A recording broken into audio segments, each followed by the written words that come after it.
গেল কেমন লাগে এই দাদা ভাষাটা মানে কি দে ওন দা ইন্ডিয়া আমরা ইন্ডিয়াকে ওন করব না ভাই আমরা সবে তো অনেকবার যে কোন আধিপত্যবাদের বিরুদ্ধে থাকবো আমরা যে কোন আধিপত্যবাদের বিরুদ্ধে থাকবো ইনশাআল্লাহ পাকিস্তান শব্দটা আপনার মুখে কেমন লাগে যদি মাহবুবা যদি কোনো তথ্য যদি থাকে তাহলে বলবেন নতুন প্রশ্ন কয়েকটি পয়েন্ট আমার একটু আলাপ করতে হবে শাহরিয়ার ভাই বললেন যে ভারতীয় আধিপত্যবাদ যেটা উনি প্রায়ই বলেন এবং আরেকটা বিষয় খুব শুনতে পাই যে মুক্তিযুদ্ধের আওয়ামী বয়ান আচ্ছা মুক্তিযুদ্ধের আওয়ামী বয়ান জিনিসটা কি 71 সালে মুক্তিযুদ্ধ হলো 72 থেকে 75 পর্যন্ত এই কয়েক বছর মাত্র বঙ্গবন্ধু থাকতে পারলেন 75-এই সব অংশে তিনি নিহত হলেন সপরিবারে 8 বছরের শিশুপুত্রটি সহ এই তো 3 বছরে কি বয়ান তৈরি হলো তখন তো এটা ধ্বংসপ্রাপ্ত দেশ কোনো ব্রিজ কালভার্ট এভরিথিং সবকিছু ধ্বংস লক্ষ লক্ষ মানুষ 1 কোটি মানুষ তো শরণার্থী হয়ে পাশের দেশে গিয়েছিল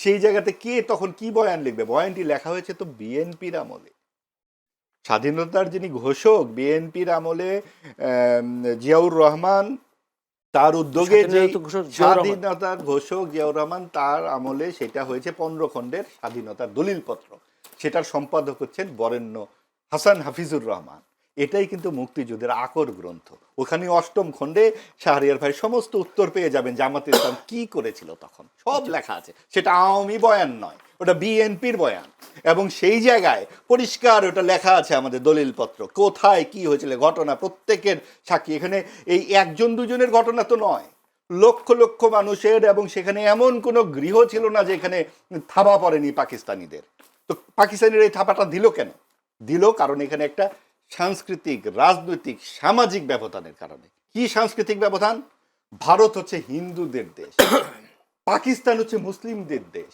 এখানে এমন একটা দেশ ছোট্ট একটি সৌন্দর্যমণ্ডিত পাললিক ভূমি সেটা অসাম্প্রদায়িক বাংলাদেশ যার নাম বাংলাদেশ ভাষা থেকে এসেছে একটি মাত্র দেশ যে ভাষার জন্য রক্ত দিয়েছে যে এই ভাষার মধ্যে এই উর্দু ঢুকিয়ে দেওয়ার চেষ্টা করা হয়েছিল তোমার মুখের দিকে এখন যায় না তাকানো বর্ণমালা আমার দুঃখিনী বর্ণমালা শামসুর রহমান কেন লিখেছিলেন কারণ এই পাকিস্তানিরা তখন এই বাংলা হচ্ছে হিন্দুদের ভাষা ভারতীয় আধিপত্যবাদ এটাই হচ্ছে ভারতীয় আধিপত্যবাদ কি ভাষা ধর্মনিরপেক্ষতা এই বিষয়গুলো সমস্ত বাংলাদেশ জাত এবং আমরা যে বাংলাদেশপন্থী রাজনীতির কথা বলি এটা হচ্ছে ভারতের সাথে যেমন আমরা চোখে চোখ রেখে কথা বলবো পাকিস্তানের সাথেও আমরা চোখে চোখ রেখে কথা বলবো ক্রিকেটের কথা যিনি বললেন পাকিস্তান তো ঠিকই বা ভারতের মাটিতে খেলতে যায় কারণ তাদের স্ট্যাটাসটা রাখতে হবে আর বাংলাদেশের পক্ষে তারা ভোট দিয়ে বলে তোমরা খেলো না তারা কিন্তু ঠিকই তাদের মাঠে 23 সালেও খেলেছে বিশ্বকাপ কাজে এই যে বাংলাদেশ ফাঁদে পা দিল তার মানে কি আমাদের যেই গৌরবের জায়গাগুলো আছে আমরা ভারতীয় আধিপত্যবাদের বিরুদ্ধে বলতে যাব পাকিস্তান যে খেলেছে ওদেরকে কোনো টিমকে কোনো প্লেয়ারকে নিয়ে আবার বাতিল করে দেয় কোথায় বাতিল এটা তো একটা ডোমেস্টিক খেলা মুস্তাফিজকে বাতিল করে দিলে আইসিসির যে রিপোর্টটা আপনি দেখবেন আইসিসি কেন এখানে না করছে বলছে যে এটা ডোমেস্টিক একটা ক্রিকেট এটা আভ্যন্তরীণ ক্রিকেট এটা তো ন্যাশনাল কোনো ক্রিকেট না সেই জায়গায় একজন খেলেছে এটা নিয়ে অনেক বিতর্ক অন্যদিকে চলে যাবে আমরা রাজনীতির মধ্যেই থাকি এবং এই যে ভারতীয় না উনি তুলেছেন দেখে বললাম 60 দশকের যে ঘটনাটা বাঙালির রেনেসা হয়েছে 60 দশকে ছায়ানটের হামলা তখন হয়েছে বলা হয়েছে হিন্দু আনি রবীন্দ্রনাথ হিন্দু এবং এই রবীন্দ্রনাথ সঙ্গীত তখন ওই যে আমাদের বিখ্যাত সব মুনায়েম খানরা বলতো এই রবীন্দ্রসঙ্গীত লিখতে পারেন না কি রবীন্দ্রনাথ করেন এই রবীন্দ্রসঙ্গীত লিখতে পারেন না কদিন পরে আবার শুনবেন কারণ তার ইঙ্গিত আমরা দেখছি ছায়ানট ভেঙে ফেলা উদিচি ভেঙে ফেলা এগুলা কি সঙ্গীত শিক্ষক বন্ধ করে দেওয়া নিয়োগ বন্ধ এগুলো কি এগুলো হচ্ছে ওই 60 দশকের ধারাবাহিকতা আপনার লাগাতার মুক্তিযুদ্ধের ভাস্কর্য ভাঙা হলো লাগাতার স্থাপত্য ভাঙা হলো ইতিহাস বিকৃতি করা হলো বারবার বলা হচ্ছে ভারতীয় আধিপত্যবাদ ভারতীয় আধিপত্য কোথায় দেখলেন আপনি 54 বছরে 91 থেকে 96 যখন বিএনপি ক্ষমতায় ছিল 96 থেকে আবার আওয়ামী লীগ ছিল যখন গণতন্ত্রটা ধারাবাহিকভাবে চলেছে তখন তো আমাদের এই গণতন্ত্র নিয়ে এতখানি কণ্টকপূর্ণ অবস্থা হয়নি আমাদের এখানে সমস্যা হচ্ছে নির্বাচনের সমস্যা আমরা যখন বসতে চাই আমরাও মামুরা বসে যাই এইবার যে নির্বাচন হচ্ছে আমরাও মামুদের নির্বাচন এই জাতীয় পার্টিকে ঠিকমতো তো দাঁড়াতেই দিচ্ছে না এইটা পোড়াও সেইটা পোড়াও অমুক তমুক করা হচ্ছে এবং এই জাতীয় পার্টিকে বিরোধী দল বানিয়েছিল আওয়ামী লীগ এই ন্যাক্কারজনক ঘটনার মাধ্যমে 12 বছর তারা নিষ্পেষণ করেছে। আগামীতেও জামায়াত এইরকম 4টা ফ্রন্ট খুলে বসে আছে। 1 নম্বর ফ্রন্ট হলো নিজেরা যদি জেতা যায়, 2 নম্বর ফ্রন্ট হলো এনসিপিকে সাথে নিয়েছে, যেহেতু তাদের 71-এর এত বিতর্কিত ভূমিকা, এনসিপির মাধ্যমে যদি ফিল্টার্ড হওয়া যায়, সেটাও যদি না পারে একটা ইসলামিক জোট বানিয়েছে, সমস্ত ভোট যদি ইসলামিক এখানে নেওয়া যায়, সেটাও যদি না পারে 4 নম্বরে বিএনপির নেতৃবৃন্দের সাথে আলাপ করে সাংবাদিকদের জানিয়েছে আমাদের আলাপ হয়ে গেছে, নির্বাচনের পর সরকার গঠনের আগে আমরা একসাথে বসবো, জাতির জন্য যা ভালো মনে হয় আমরা তাই করব। তার মানে তারা একটা জাতীয় সরকার তৈরি করে আবার সেই পুতুল বিরোধী দল হবে এবং এই যে ক্ষমতার বেলি বন্টন যেটা আওয়ামী লীগ করেছিল জাতীয় পার্টিকে নিয়ে, বিএনপির সঙ্গে জামাত তাই করবে। মুনাফেকি কত প্রকার ও কি রকম জামাত ইসলামের রাজনীতিটা দেখলেই বোঝা যায়। ধন্যবাদ আপনাকে। আমি একটি ছোট্ট প্রশ্ন করে, আওয়ামী লীগ যেহেতু নির্বাচনে যেতে পারছে না, সেই আওয়ামী লীগের ভোটগুলো কোন দিকে ঝুঁকবে বলে মনে হয় আপনার? এইটা আসলে আওয়ামী লীগের ভোট তো এরকম বাঞ্চ ভোট না। ধরেন আওয়ামী লীগের এবং বিএনপির বা জামাতের বা এনসিপি বলেন বা বাম দলের বলেন, সমস্ত ভোটের বাইরেও কিন্তু কিছু ভোট আছে অনেক কিছু বিশ্লেষণ করে, ফ্লোটিং ভোট বলে এগুলাকে, যে অনেকে তাৎক্ষণিক কিছু সিদ্ধান্ত নেয়, এবং কিছু আছে পারিবারিক ভোট, ধরেন তার দাদা তার বাবা এভাবে, যেটা আওয়ামী লীগের বা বিএনপিরও আছে। কিন্তু এই আওয়ামী লীগের ভোটগুলো কোথায় যাবে কি যাবে এটা আওয়ামী লীগ বুঝুক, এটা নিয়ে আমার ব্যক্তিগত কোনো আগ্রহও নাই। আমার আগ্রহটা হচ্ছে আমরা যে অন্তর্ভুক্তিমূলক সমাজের জন্য এত রক্ত দিলাম, এই গত 54 বছরের সমস্ত আন্দোলনে কিন্তু তাই। 80 দশকের এই যে এরশাদ বিরোধী আন্দোলন দেখুন কি হলো, আমরা কি পেলাম? জাস্ট 3টা ইলেকশনের পরেই কিন্তু আমরাও মামুরা। 2004 সালের এই যে গ্রেনেড হামলা, তারপরে 1/11 এলো, তারপরে একের পর এক এই ক্রমশ খারাপ নির্বাচন করলো আওয়ামী লীগ, এবং এই জায়গা থেকে উঠে আসার এত বড় একটা সুবর্ণ সুযোগ, আমরা কিন্তু এই সুবর্ণ সুযোগটা হারালাম। এবং আমরা মনে করি এখনো সময় আছে, কারণ আমাদেরকে আগামীতে চোখ রাখতে হবে। আমার ভাই চোর হতে পারে, ডাকাত হতে পারে, আমরা তাকে সমাজ থেকে বাইর করে দিতে পারি না। খুনি হলে তার শাস্তি হবে, কিন্তু আপনি পিতার সম্পত্তি থেকে বাদ দিতে পারবেন না। শাস্তি হবে, অবশ্যই খুনি হলে শাস্তি হবে। বিএনপি চেয়ারম্যান তারেক রহমান সিলেটের মাধ্যমে তার নির্বাচনী যাত্রা শুরু করেছেন। সেখানে তারেক রহমান আজকে একটা বলেছেন, এর আগে একটা বলেছেন, তিনি বলেছেন বেহেশতের টিকিট বিক্রির মাধ্যমে কেউ কেউ ভোট চাচ্ছে, তিনি অভিযোগ করেছেন। সেই সাথে তিনি বলেছেন এই ভোট জান্নাতের কথা বলা এক ধরনের শিরক। আবার কিছুদিন আগে, দুই একদিন আগে তিনি বলেছেন কৌশল মনে করে, কৌশল করে গুপ্ত সুপ্ত ছিল না বিএনপি নেতাকর্মীরা। নিশ্চয়ই এই বিষয়গুলো জবাবকে ইঙ্গিত করেছে। আপনি কি বলবেন আজকে এবং এর আগে যে প্রশ্নগুলো দিয়েছিল? ধন্যবাদ। মাহবুব ভাইয়ের মতো জ্ঞানগর্ভ মানুষের সাথে আপনার কাছে একটা আবেদন জানাবো, একদিন আপনি 1 ঘন্টা 71-এর মুক্তিযুদ্ধ নিয়ে আমি মাহবুব ভাইয়ের সাথে বসতে চাই, কারণ এই বিচ্ছিন্নভাবে কথা বলে না, কারণ যে জিনিসগুলো কথা হচ্ছে ভাইয়ের শেষ কথার সাথে আমি একমত, সেটা হচ্ছে রিকনসিলিয়েশন করতে হবে। আপনি একটা ছেলে যত খারাপই হোক, মার্ডার কেসও যদি করেন, যে ভাই যেটা বলছে জমি থেকে সরাতে পারবেন না, তেমন আমাদের মুক্তিযুদ্ধের যে ভাই যে খণ্ডের কথা বললেন, ইনশাআল্লাহ সেই খণ্ডই নিয়ে আসবো, নিয়ে এসেই আমরা এই মুক্তিযুদ্ধের এই ইয়াটাকে যাতে আমরা সবাই একটা জায়গায় আসতে পারি, এটাকে নিয়ে যেন আমরা কোনো ব্যবসা না করি, কোনো এটাকে মানে যখনই ভোট আসবে তখনই এটাকে আমরা ধারণ করবো তা না। মুক্তিযুদ্ধ আমাদের সবাইকে ধারণ করতে হবে প্রতি মুহূর্ত, কারণ এইটা এবং এই দ্বিতীয় স্বাধীনতা 54-55 বছর কেউ কেউ ধারণ করেছে। এইটাই হচ্ছে আমাদের সবচেয়ে বড় সমস্যাটা, কি যখন যে এটাকে ইউটিলাইজ করতে চাইছেন, এই সেই জন্য আমরা দ্বিতীয় স্বাধীনতার কথাটা বলতে চাইছি। তারপরে একটু বলেন, 1952 সালে ভাষা আন্দোলন করছে কিন্তু আমরা ইস্ট পাকিস্তান, তখন কিন্তু ভারত না। 1905 সালে বঙ্গভঙ্গ হয়, সে বঙ্গভঙ্গের বিরোধিতা করছিল, তখন কিন্তু বাংলা ভাষাভাষীরাই কিন্তু বঙ্গভঙ্গ রোধ করে 1911 সালে করছে, সেটা আমার চেয়ে আমার ভাই ভালো জানে। সো বাংলা ভাষাভাষী মিলে আমরা ভাগ হয়েছি তা কিন্তু, তাহলে তো পশ্চিমবঙ্গ আমার মধ্যে আসার কথা ছিল, আসাম আমার মধ্যে আসার কথা ছিল, তা হয়নি। তারা যেভাবে আমাদেরকে ভাগ করেছে ইন্ডিয়া, সেটা আচ্ছা। এবার তাহলে হলো কি 1952 সালে যে ভাষা আন্দোলন, সেটা পাকিস্তান আমাদের উপর যেটা চাপিয়ে দিতে চাইছে, কারণ আমাদের উপর না, সে পাকিস্তান উর্দু চাপিয়ে দিতে চাইছে সবার কাছে। বেলুচিস্তানের ভাষা উর্দু না, সো সিন্ধের ভাষা উর্দু না, সো পুরা পাকিস্তানের উপরে কাজী আজম মোহাম্মদ আলী জিন্নাহ যেভাবে উর্দুকে চাপিয়ে দিতে চাইছেন, সেটা অন্যায়, এবং তার জন্যে আমাদের প্রতিরোধ, এবং সেই জন্যে বাংলাকে আমরা সবসময় ধারণ করি। দ্বিতীয় যে কথাটা হচ্ছে, ছায়ানট উদীচিতে সে যেই হামলা করুক, সে হামলার তীব্র নিন্দা সবসময় করতেছে। প্রশ্ন হচ্ছে, একবারও কিন্তু এটা বলা হচ্ছে না যে হামলা কোনোদিন কোনো জাতিকে ইউনিফাইড করতে পারে না, কিন্তু যারা এই গত 15 বছরে পেট্রোনাইজ হয়েছে, 17 বছরে আমি বলবো, যেমন ভাই যে কথা বললো পেট্রোনাইজের কথা কেন বললাম, কাঠের চশমা পরে তো আপনি যদি গ্লাস না থাকে আর যাই হোক দেখতে পাবেন না। তো ওই জন্য মনে হয় যে ভারতের আধিপত্যবাদটা আমাদের অনেকেই দেখতে পায় না। কাঠের চশমা কে পড়েছেন? আচ্ছা, না না না না ওইরকম বেয়াদবি কথা বলবো না। আমি বলছি যে যারা এদেশে ভারতীয় আধিপত্যবাদ দেখতে পায় না তারা কাঠের চশমা পরে থাকবেন। কারণে বললাম, আপনি পৃথিবীর কোন দেশ আছে যে দেশের স্বাধীনতা সার্বভৌমত্বটা আপনি আর একটা দেশের উপরে তুলে দিচ্ছেন এবং প্রাইম মিনিস্টার বলতেছেন যা দিয়েছি তা আজ পর্যন্ত কেউ কোনোদিন কি করতে পারবে না, ইন্ডিয়া ভুলতে পারবে না। তাহলে কি দেননি কি সেটা আমাকে বলেন।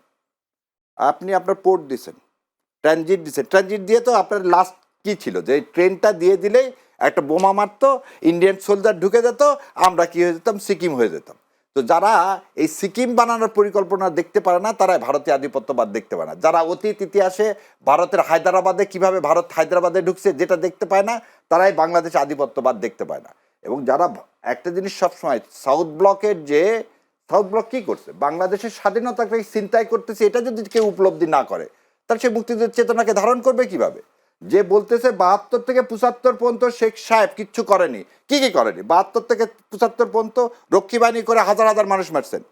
আপনি নিজে যে সময় দুর্ভিক্ষে মানুষ, আমার বাসন্তীরা জাল পড়েছিল, তখন আপনি মাথায় সোনার মুকুট দিয়ে বিয়ের অনুষ্ঠানে গেছেন। এই আপনি জাতির পিতা। যে বঙ্গবন্ধু বললেন ভাই, বঙ্গবন্ধু উপাধি 69 সালে দেওয়া হলো না। আমি আপনার সময় আমি কিছু বলিনি ভাই, আমার কিছু বলতে 69 সালে যাকে বঙ্গবন্ধু উপাধি দেওয়া হয়েছিল সেই মুজাহিদুল ইসলাম সেলিম রায় ঢাকা ইউনিভার্সিটি 1973 সালে তার কাছ থেকে বঙ্গবন্ধু উপাধি কি করে নেয়, উইথড্র করে নেয়। সংসদে দাঁড়িয়ে একটা লোক, মানে যার আগের অভ্যাস ছিল সাহেবকে যেহেতু মারছে সেজন্য সংসদে দাঁড়ায় থাকে আঙ্গুল দিয়ে বলে কোথায় সিরাজ শিকদার, যেখানে জাসদের 20-30 হাজার কর্মীকে কি করেছে, গুম খুন করা হয়েছে। এই গুমের সে সংস্কৃতি তো শেখ সাহেব তৈরি করছে। স্বাধীনতাকে বিকৃতি করা, 7 দফা চুক্তি, 25 বছরের চুক্তি, এগুলো কে করছে? 72 সালে যখন এই পাকিস্তানের কথা এত কথা বলে, তো একবার ধরে বলে না তো পাকিস্তানে আমাদের দেশ থেকে যে ক্ষতিপূরণ সেটা ইন্ডিয়া নিল কিভাবে? এই যে বলা হচ্ছে যে 1 লাখ, আচ্ছা ঠিক ধরে নিলাম কথার কাছে 1 লাখ শরণার্থী আছে, যে আমেরিকা থেকে ডলার পাইলে 1 কোটি। আচ্ছা 1 কোটি হলো ভাই, সরি ভুল হয়ে গেছে, শেখ সাহেবের মতো আমি হয়তো 3 লাখকে 30 লাখ বানায় ফেলে দিচ্ছি। সেজন্য 1 কোটি দিয়েছে, সেই 1 কোটি আমি ধরলাম, আর যেটাই যাক গেছি তো আমরা, এটা তো বিষয় নাই। তারা ফ্রি খাওয়াইছেন না ইউএস ডলার দিয়ে যে জাতিসংঘ থেকে যে টাকা পাইছেন সেটা দিয়ে খাওয়াইছেন, সে কথা তো হিসাব নেন না আপনারা। সো ভারতীয় আধিপত্যবাদ আমরা কি দেখতে পাই না, আমার সমস্ত নদী উত্তরবঙ্গে আমি যাই না ভাইয়ের বাড়ি, কিন্তু আমার বাড়ির সামনে দাগে নৌকা যেত, আমরা ছোটবেলায় দেখছি। এখন সেখানে হেঁটেও কোনো পানি পাওয়া যাবে না। সো দেশটাকে ড্রাইড আপ করে দিচ্ছেন, অর্থনৈতিকভাবে আপনি মেরে ফেলে দিচ্ছেন। বাংলাদেশের সমস্ত টাকা ইন্ডিয়াতে পাচার হয়ে গেল, ইন্ডিয়া এখন সেই টাকা ইউজ করতেছে আমার ইলেকশনের বিরুদ্ধে। এগুলো আমরা কেউ দেখতে পাচ্ছি না। আমার দেশে আমার হাতিকে খুন করে ইন্ডিয়াতে কি দিলেন আপনি, তাকে কি দিলেন? এখন এই কথাটা বললে তো ভাই রাগ করবে। যদি ভাইটা বললেন যে মার্ডার করছে তার বিচার হওয়া উচিত, আপনি খুনিকে আশ্রয় দিলেন কেন? শেখ হাসিনা জাতিসংঘের রিপোর্ট অনুযায়ী আমাদের সব বাদ দিলাম, জাতিসংঘের রিপোর্ট নিয়ে তো আর কেউ কোনো বিতর্ক করতেছে না। ভাইও তো বললো যে সে যে কাজ করছে হত্যা করছে, সে একটা হত্যাকারীকে আপনি ভারত আশ্রয় দিলেন, তাহলে আপনি বাংলাদেশের কতখানি ভালো চান? পাকিস্তানের ক্রিকেটের কথা বললেন, পাকিস্তান বয়কট করেনি ইন্ডিয়াকে আগে, আমি পাকিস্তান কি করছে দ্যাট ইজ হিজ ম্যাটার। আমি একটা ইন্টারন্যাশনাল ডোমেস্টিক খেলা খেলতে যাব, সেই ডোমেস্টিক খেলাতে আপনি আমাকে মুসলমান হিসাবে তাড়া দিচ্ছেন, বাংলাদেশে কোন হিন্দুকে কোথায় তাড়া দিছে? আমরা সম্প্রীতির দেশ বলতেছেন, আমরা কোন দিন অসাম্প্রদায়িক ছিলাম? আমরা কোন দিন অসাম্প্রদায়িক ছিলাম? আপনি যে 70 সালে এলএফও করলেন, আওয়ামী লীগ তার ম্যানিফেস্টোতে দিলেন কি ইসলাম বিরোধী কোনো কিছু করবে না, তখন কোনো সমাজতন্ত্র ধর্মনিরপেক্ষতা কোথায় ছিল? 70 সালে ভোট করলেন কার ভিত্তিতে? মানুষকে আপনাকে ম্যান্ডেট দিছে এগুলো করার? আপনি 72 সালে যে সংবিধান করলেন, এই ওই জন্য বললাম যে একদিন মুক্তিযুদ্ধ এবং সংবিধান নিয়ে আসে, যেদিন যে আমি দেখায় দিব যে কোন দিন হইতে। শুনেন, আমরা না আমাকে একটু শেষ করতে দাও, আপনার সময় বলতে পারিনি তো ভাই, আপনার সময় একবার আমি গুণাক্ষরে ইয়া করি, আমাকে বলতে দেন, কারণ সত্য কথা শুনতে হবে ভাই, এবং জাতিকে এটা হচ্ছে জাতির সাথে। আর এবার আপনার কথা উত্তর দিক। জনাব তারেক রহমান উনি 2টা কথা বলছেন, একটা গুপ্তর কথাটাই বলি, আমি শ্রদ্ধে সম্মানের সহিত হারেস চৌধুরীর কথা মনে করতেছি, যাকে মাটি দেওয়ার সময় প্রকাশ্যে মাটি দেওয়া যায়নি। তো গুপ্তর কথা বলে তিনি নিজেকে বিতর্কিত করবেন, তার দলের লোকজনের মধ্যে গুম হয়েছে কত, সেটা গুম কমিশনের রিপোর্টে আছে। সো গুপ্ত সুপ্ত, এবং আপনারা সবাই দেখেন সবসময় বলতো কি ঈদের পরে আন্দোলন। আমি এখনই আপনাকে চালায় দেখা দিচ্ছি যে রিজভী সাহেব ভিতর থেকে আন্ডারগ্রাউন্ড থেকে কি করলেন, উনি ঘোষণা দিলেন, খালি রিজভী সাহেব করেন, সালাউদ্দিন সাহেব হতো তখন কি করে, তখন কোনোভাবে সম্ভব ছিল প্রকাশ্যে আসা? গত 15 বছরের যে অত্যাচার নির্যাতন, মত প্রকাশের যে স্বাধীনতা নাই, একটা মানুষের তো কারো কোনো স্বাধীনতা নাই। আপনি আপনার বাড়িতে একটা কোরআন শরীফ রাখতে পারবেন না, তাকে আপনি কি করে দিচ্ছেন, এফআইআর বলে দিচ্ছেন জঙ্গি বই। কোরআন শরীফকে আপনি জঙ্গি বই বানাইছেন, এ কথা কেউ বলেন না, এই কথা কেউ বলেন না। আপনি কতখানি উদ্ধত, এটা ভারতের আধিপত্যবাদ না। আপনি একটা সেগমেন্টকে রাইটিস্ট ব্লক বানায় ফেলে দিচ্ছেন। কেন আমরা 90% মুসলমান, আমরা রাইটিস্ট হবো কেন? আমরা তো আগেও যাচ্ছিলাম, আজও তাই। আমার পাশে আমার ছোটকালে আমার বন্ধু হিন্দু ছিল না, সে এখন আমার বন্ধু নাই। তাহলে আজকে কেন এইভাবে ন্যারেটিভ তৈরি করা হবে? দ্বিতীয় যে প্রশ্নটা হচ্ছে বলতেছি, যে উনি একজনকে ডেকে নিয়ে আসলেন, বললেন শোন, জান্নাতের মালিক তো আল্লাহ সুবহানাহু ওয়া তাআলা। আপনাকে একটা ক্লাসে বই দেওয়া হলো, আপনি বইটা সুন্দর মলাট করে নিয়ে রেখে দিলেন, পরীক্ষায় বসলে বইটা পড়লেন না, এবং বইয়ে যা যা মুখস্থ করার তাও করলেন। আমাদের ছোটবেলায় আমাদের মারা খুব মারতেন, পড়তে দিছে, আমার এখনো মনে আছে, মা পড়তে দিয়ে বলছে এই আধা ঘন্টার মধ্যে পড়া শেষ করবি, পড়া শেষ করতে পারতো না, খুব মারতো। তা আল্লাহ সুবহানাহু ওয়া তাআলা কোরআন এবং হাদিস আপনাকে দিলেন, সেই অনুযায়ী চলতে বললেন, আপনি চললেন না, পরীক্ষায় কি পাশ করবেন? তো ওনার প্রথম অংশটুকুন শেষ, ঠিক আছে, যে আল্লাহ সবকিছু মালিক, আল্লাহ তো আপনার কোরআন ও সুন্নাহ দিছে, ওই জন্য ওনার কথা মধ্যে আবার একটা আছে, সে বলছে যে মুহাম্মদ সাল্লাল্লাহু আলাইহি ওয়াসাল্লামের মদিনার যেভাবে চালাইছে আমরা সেভাবে চালাবো, সেভাবে যদি চালাই আমি সবচেয়ে খুশি, সবার আগে তো আমি তো তাকে সমর্থন দিয়ে বসে আছি। তো দুইটাকে কন্ট্রাডিক্ট করার কোনো সুযোগ নাই। ধন্যবাদ। যদি কোনো কথা বলা থাকে তা আপনি বলবেন, আমি কয়েকটা প্রশ্ন করে রাখি। একটু বলে নিই, তারপরে প্রশ্নটা করেন। সেটা হচ্ছে যে খুবই গুরুত্বপূর্ণ বেশ কয়েকটি প্রসঙ্গ উনি বলেছেন, যে ভারত নানান রকম অত্যাচার করছে বাংলাদেশকে, কি কি যেন বললেন। তো আসলে আমাদের যে প্রতিবেশী, তাদের সঙ্গে তো আমাদের অনেক ধরনের সম্পর্ক থাকবে। পাকিস্তান কি আমাদের ফালানিকে গুলি করে মারতে পারবে নাকি? পাকিস্তান গুলি করতে তো ওটা 71 সালে দেখেছি কিভাবে গুলি করতে হয়, নতুনভাবে তো আর দেখার কিছু নাই। তো সেইখানে পুরো জাতির বিরুদ্ধে যে দাঁড়িয়ে গিয়েছিল যেই দলটি, সেই দলটি মহাপ্রতাপের সাথে সরকারের পৃষ্ঠপোষকতায় প্রধান যে 40% পাওয়া একটি দলের পাশাপাশি কিন্তু জায়গা নিয়ে নিল, বিএনপি, জামাত, এনসিপি। কোন ভিত্তিতে নিল? জামাত 4 থেকে 7%-এর বেশি ভোট তাদের নাই, গ্রাহ্য নির্বাচন 2008 পর্যন্ত। এবং সেই জায়গায় আপনার এনসিপি তো 1 বছরও পূর্ণ হয় নাই। কোন ভিত্তিতে 3টি দলকে নির্বাচন করলো সরকার? কারণ ওই ডানপন্থার সম্প্রসারণ। যেই দেশের 90 থেকে 92% একটি বিশেষ ধর্মের, তার জন্য তো আসলে কোনো আইন কানুন লাগে না, তাকে ঠেকিয়ে রাখবার জন্য তো আইন কানুন লাগে। কারণ দীপুচন্দ্র দাসকে যখন আগুনে পুড়িয়ে মারা হলো, একটি মিছিল আপনি দেখেছেন? ওটা ভারতের ষড়যন্ত্র করছে, ওইটাই ভারত ষড়যন্ত্র করে মারলো। তারপরে আপনি যখন দীপুচন্দ্র দাসকে যখন পুড়িয়ে মারলো, একটি মিছিল আপনি দেখেছেন? একটি কোনো কোথাও কোনো প্রতিবাদ না, এরা যেন মানুষ না। এটা কিন্তু আমাদের মধ্যে একটি ব্যাপার ঘটে গেছে, কিছু হলে ভারতীয় আধিপত্যবাদ, ভারত এটা করছে, তা আমরা করছিটা কি? ভারতই যদি সবকিছু করে, আমরা কি করছি? এইখানে যখন বলা হলো যে বঙ্গবন্ধু এই কোথায় সিরাজ শিকদার, আপনার ডানের কথা এবং বায়ের কথা বাদ দিয়ে একটা বাক্য আপনি নিয়ে ছেড়ে দিলেন, এবং তাতেই ভারতীয় আধিপত্যবাদ হয়ে গেল। আর আপনি এই চোখে দেখছেন না যে আপনার যখন হিন্দুস্তান এবং পাকিস্তানের বিরুদ্ধে দাঁড়িয়ে এই দেশের এই 60 দশক থেকে যে আন্দোলনটা, এই সাংস্কৃতিক যে আপনাদের যে আন্দোলন, এটা কারা করেছিল? এখানে এই বাঙালি এবং অন্যান্য সমস্ত কিছু মিলে এটা কিন্তু অবশ্যই ভারতীয় যে আধিপত্য যদি বলি, সেটার সাথে সাথে পাকিস্তানি আধিপত্যের বিরুদ্ধে কথা বলেছে, নইলে কিন্তু বাংলাদেশ হতো না, অঙ্গরাজ্য করে মিলিয়ে যেত, এখানে সৈন্যই থাকতো, ভারতীয় সৈন্য। আর যা যা বলা হচ্ছে তার কোনো কিছুর চিহ্ন কিন্তু আমরা দেখি নাই। এবং আপনি দেখুন যে এইখানে যে আমাদের নিজস্ব কিছু সাংস্কৃতিক যে ব্যাপারগুলো আছে, নববর্ষ বলুন, সেখানে কারা বোমা হামলা করেছে, এখানে ব্লগারগুলোর হত্যা কিভাবে হলো, সব আওয়ামী লীগের আমল এবং বিএনপিটা, মানে আওয়ামী লীগের নেতৃত্ব কওমি জননী হয়ে বসেছিল। ধর্মের ব্যবহারকে আওয়ামী লীগ করেনি? এই যে ধর্ম যখন যার হাতে প্রয়োজন তখনই তো সে ব্যবহার করছে, জামাত করছে সবচেয়ে বেশি, এবং যখন প্রয়োজন আসছে তখন তো সে শরিয়া আইন করবে না। এই জন্য ইসলামী আন্দোলনের পীর সাহেব কিন্তু চলে গেছেন যে ওরা তো কি ইসলাম এটা। আপনি যখন ইসলামিক আপনি কি মনে আন্দোলন, করেন ইসলামী আন্দোলন সেই কারণে চলে গেছে? সে মুখে বলেছে, আমি আপনাকে আমি শুনেছি। হ্যাঁ অবশ্যই তাদের মধ্যে তো এটা নিয়ে কিন্তু সমস্যা আসল হয়েছে। সমঝোতা ছিল। যাই বলুক, মুখে তো বলেছে ভাই। আমরা তো একজন সিনিয়র নেতার কথা তো আমাদের অস্বীকার গুরুত্ব করার দিতে সুযোগ হবে। নেই। তিনি তো এই কথা পরিষ্কার বলেছেন যে জামাতে ইসলামী শরিয়া আইন করতে চায় না, এবং এটা তো আমরা এখন দেখছি তারা মেয়েদেরকে 5 ঘন্টা সময় দিয়ে দিচ্ছে ইত্যাদি অনেক কাজ টাজ করছে, এবং এত বড় একটা দল একজনও নারী প্রার্থী নাই। আপনি দেখুন 2026 সালে পৃথিবী কোথায় এগিয়ে গেছে, এবং সেই জায়গায় আমরা একটা দক্ষিণপন্থী সাম্প্রদায়িক দলকে প্রধান রাজনৈতিক দল হিসেবে দেখতে চাচ্ছি, যারা একটি নারীকেও মনোনয়ন দেয় না, এবং যারা কি করবে, তাদের পররাষ্ট্রনীতি কি, স্বরাষ্ট্রনীতি কি পরিষ্কার করে না, এবং যারা ইসলামী শাসন নিয়েও তাদের অবস্থান পরিষ্কার করে না। তারা সুবিধা মতো মুফতে এক এক সময় এক এক কথা বলে। আপনি একটা নির্বাচন হবে 20 দিন পরে, আজকে থেকে শুরু হয়ে গেছে কার্যক্রম, ডোরে ডোরে যাচ্ছে, তার ইশতিহার কোথায়? তার পরিষ্কার একটা ইশতিহার লাগবে না যে আমার এই এই বিএনপি যেটা দিয়েছে, একটা সংস্কার কর্মসূচি অনেক আগেই দিয়েছে, এবং বিএনপির জাতীয়তাবাদী রাজনীতির আদর্শের সঙ্গে আমরা পরিচিত।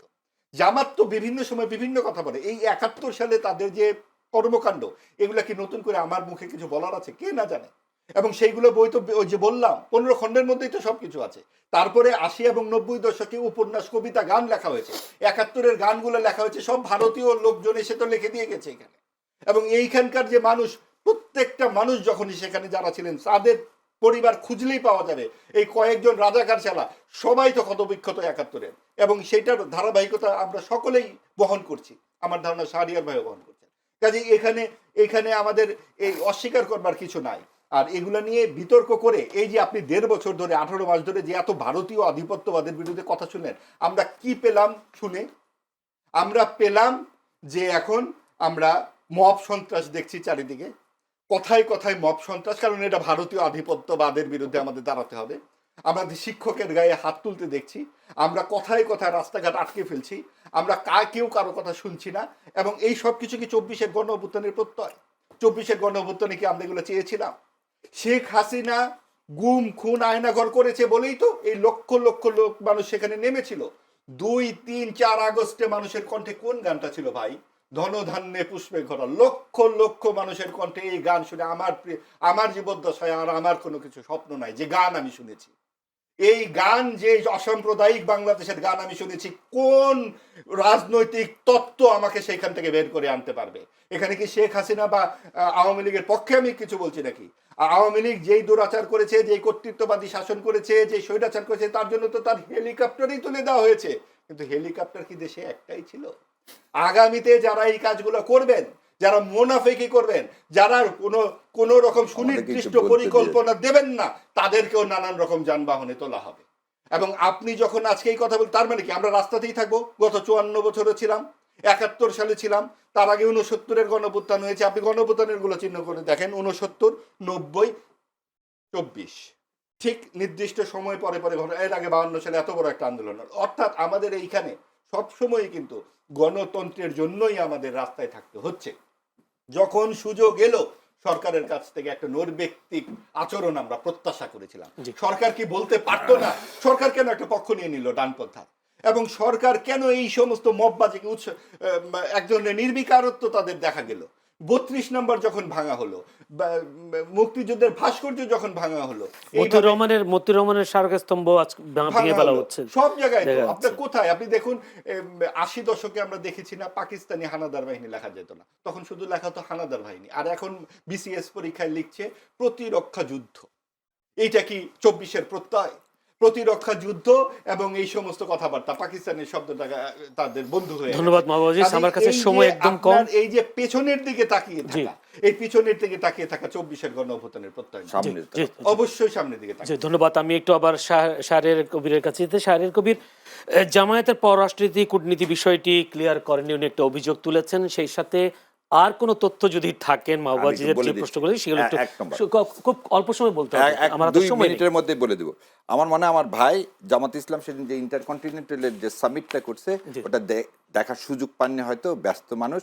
আমি এটা পরে পাঠায় দিব, ওখানে সুন্দর মতো পররাষ্ট্রনীতি থেকে সবকিছু আছে। এবারে ভাইয়ের কথা, চন্দ্র দাসের জন্য রাস্তায় নামছে স্বয়ং ইন্ডিয়ান ফরেন মিনিস্টার। ইন্ডিয়ার ফরেন সেক্রেটারিরা যখন ইন্ডিয়ায় এটা প্রোটেস্ট করতেছে তখন তো আর শোনেন যে কোনো ধরনের হত্যা নেককারজনক, এবং তার কি করতে হবে, বিচার করতে হবে, এবং সেই বিচারটা অবশ্যই হবে। কারণ তার আসামিগুলো ধরা পড়ছে। আমার হাদির আসামির মতো তো আর ইন্ডিয়াতে আশ্রয় পায়নি, তারা তো ধরায় পড়ছে। এবারে আসেন 24শে বিপ্লবের কথা বলতেছে, ভাই ধনধান্য ভাই শুনতে পাইছে, কিন্তু ভাই এটা শুনতে পাইনি তুমি কে আমি কে, রাজাকার রাজাকার, এটাও শুনতে হতো। না, সেটা তো পরের কথা। এবার আমি শেষ করি। দ্বিতীয় কথা শোনেন, মব বলে 24কে ম্লান করেন না, এটা নিজেকে অপমান করা হবে। মব সন্ত্রাস বলে কোনো কিছু না, যেটা যেখানে যে অবস্থায় যেখানে অন্যায় করা হবে সেটা প্রতিবাদ হবে। কিন্তু কথা হলো এই সরকারের, আমি বলতেছি এই সরকারের যে রাইট ইজ বলতেছে এটাকে আমি সমর্থন করি না, কিন্তু এই সরকার যেভাবে চালানোর উচিত ছিল এই সরকার সেভাবে চালাতে পারেনি। আর একটা জিনিস বলি, এই জামাত ইসলামের বিরুদ্ধে এই 71 সালের এবারে জনগণের উপর ছেড়ে দেন না, আমরা তো অনেক কিছুই বললাম।